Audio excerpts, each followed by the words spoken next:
Hello friends, good morning. ఈరోజైతే మనం ఒక అద్భుతమైన ప్లేస్‌ని అయితే చూడడానికైతే వచ్చేసాం. అదే యానాం డిస్ట్రిక్ట్. ఇది ఆంధ్రప్రదేశ్‌లో ఉన్నప్పటికీ పరిపాలన పరంగా యూనియన్ టెరిటరీ పాండిచ్చేరికి సంబంధించిన ప్రాంతం.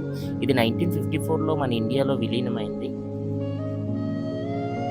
ఇప్పుడు మీరు చూస్తున్నది యానాం బీచ్ దగ్గరలో ఉన్న చర్చ్. ఈ చర్చ్ లోపల కన్‌స్ట్రక్షన్ చూస్తే మాత్రం చాలా బావుంది.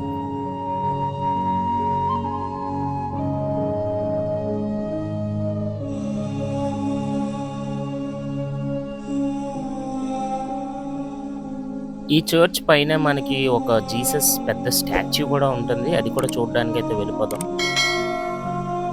అండ్ ఇప్పుడు మనం పైకెళ్ళాలంటే ఈ స్టెప్స్ ద్వారా అయితే వెళ్ళాలి. అండ్ ఇక్కడ చూస్తున్నారు కదా మనకి బ్యూటిఫుల్ వ్యూ. ఈ గోదావరి రివర్ వచ్చేసి బే ఆఫ్ బెంగాల్లో అయితే కలిసిపోతుంది. ఈ బ్రిడ్జ్ నుంచి వ్యూ చూసుకుంటే మాత్రం కిర్రాక్ అసలు చాలా బాగుంది. And here the statue. నా వీడియో కానీ మీకు నచ్చినట్లయితే please do like, share and subscribe.